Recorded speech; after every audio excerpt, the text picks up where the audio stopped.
there, my very good friends. Andy here for What Culture Wrestling, and today I would like to talk about something we talk about all the bloody time, but flipped over into the opposite direction. So, we have the conversation constantly, be it on social media or wherever the hell else, about all these WWE wrestlers we'd love to see in AEW. Hey, wouldn't it be cool if AJ Styles went over here for a year, or Ricochet, or Io Shirai, whoever the hell else. We are constantly fantasy booking, as wrestling fans, WWE wrestlers in AEW. And to be fair, loads of people have crossed over. Miro, Ruby Soho, Bryan Danielson, the list goes on and on and on.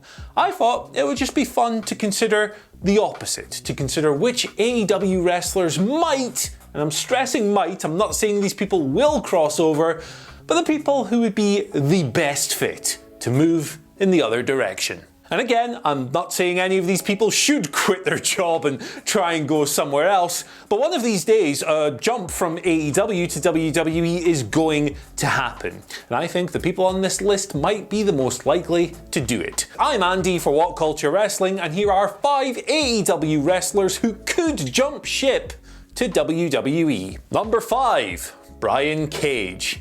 I put Brian in this list due to recent Twitter activity from himself and his wife, Melissa Santos, who is in Impact Wrestling.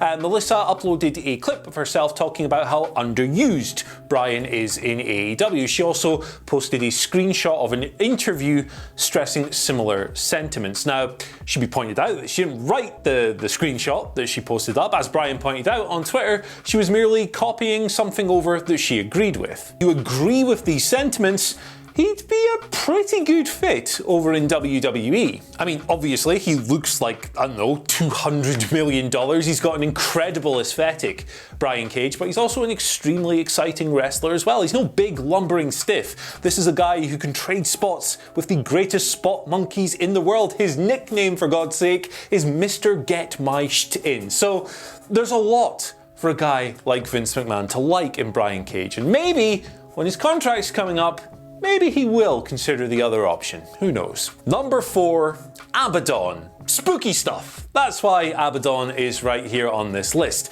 Vince McMahon's universe, his creative world, has always been quite happy to embrace the supernatural and dive headfirst into that kind of stuff, but Tony Khan's, on the other hand, well, hasn't. And that's why I think it's pretty safe to say, and pretty fair to say, that Abadon's character, the living dead girl, might just be a better fit for WWE than AEW. AEW has a pretty interesting relationship with the supernatural. Yes, we've got an alien, we've got a zombie, we've got a dinosaur, we've got all of these characters on the roster, but when have you ever seen any of them shooting lightning or casting spells or drowning people in swamps or whatever? It generally doesn't happen in the company. It's not something they do. Now, the obvious exception to this would be Matt Hardy teleporting on his debut, but Tony Khan has since gone on the record to say that that was one of his biggest regrets so far since launching the promotion. It's safe to say that he won't be doing anything like that again. But in WWE, all bets are off. A supernatural character can pretty much do whatever the hell they want, regardless of whether or not it fits in with your idea of pro wrestling reality. I mean,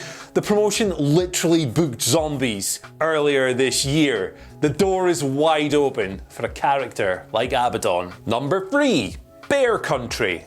These big, beefy, beary boys haven't really gotten started. They haven't really built much momentum since coming into AEW. Now, part of that is down to an injury suffered by Bear Boulder earlier this year. This left Bear Bronson all on his lonesome, competing primarily on the YouTube shows. Now, they've since reformed, they've come back together, recovery is full, let's go. And yet, they're still not really picking up any steam in AEW. I would call this a moderate surprise given their considerable size and the lack of just powerhouse tag teams, big beefy boys lobbing people around in the AEW tag division. On the other hand, if you look over in WWE at the moment, particularly in NXT 2.0, where they have these big, bright, colourful characters, the Bears would fit in there really, really well. And obviously, the new edict from Vince McMahon as far as developmental talent goes is bigger and younger. Well, these guys certainly aren't lacking in heft, and at 31 years old and 25 years old, their best years are definitely still ahead of them. Or maybe a few years will pass in AEW, they will become the promotion's answer to the Road Warriors, just with a bear theme, and I will be sitting here looking like a total fanny for even suggesting this in the first place. Actually, come to think of it, I would probably prefer that. Number 2, Brian Pillman Jr.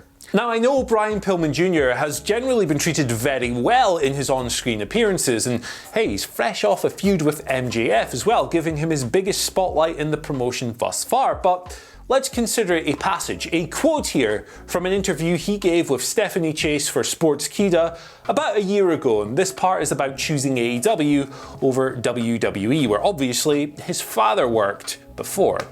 I mean, everybody dreams of eventually going there. I always wanted to go out and pay my dues, and always wanted to earn my spot there. I didn't want to go there and think I was given a favour or anything. I wanted to go there with the right mindset, feeling that I earned it and had paid my dues on the indies and stuff. Now, Pillman continued in the interview explaining that AEW's increased creative freedom and a bunch of other things made that promotion a better fit for him just now, but he's 28 years old, so he's still young, he's clearly got tremendous upside, he's very good already, and on top of this, he's a second generation wrestler. You know Vince McMahon loves those, and you have to imagine that if Pillman's contract ever becomes up and he's maybe available, Vince is gonna come sniffing.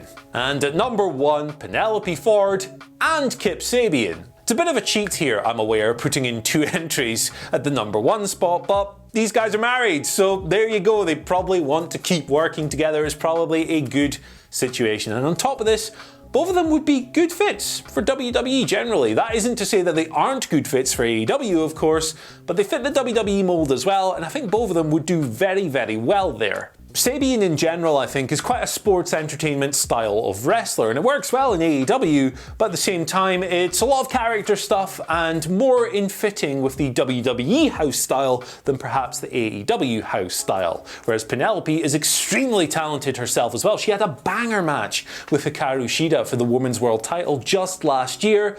But since then, she has fallen out of the pecking order a little bit. She's seemingly been overtaken by some new faces coming into the company, and on top of this, well, let's be honest, that AEW women's division still isn't getting the level of focus that many would like. And on top of all of this, both of them are under 30, meaning they fit the bill as younger wrestlers with their best years still ahead of them for NXT 2.0. Although, like everyone else on this list, I think if they stick around in AEW, they'll be just fine as well. But that was the whole point of today. It wasn't to sit here and go, you should quit your job and go somewhere else. It was just to throw some ideas out there, get a conversation going. So enjoy that down in the comments section below. Let us know what you think. Then like, share, subscribe, ring the bell for notifications, then follow us on Twitter at WhatCultureWWE and myself at Andy H. Murray, where you can tell me how wrong I am. And hey, how can you pass up an opportunity like that?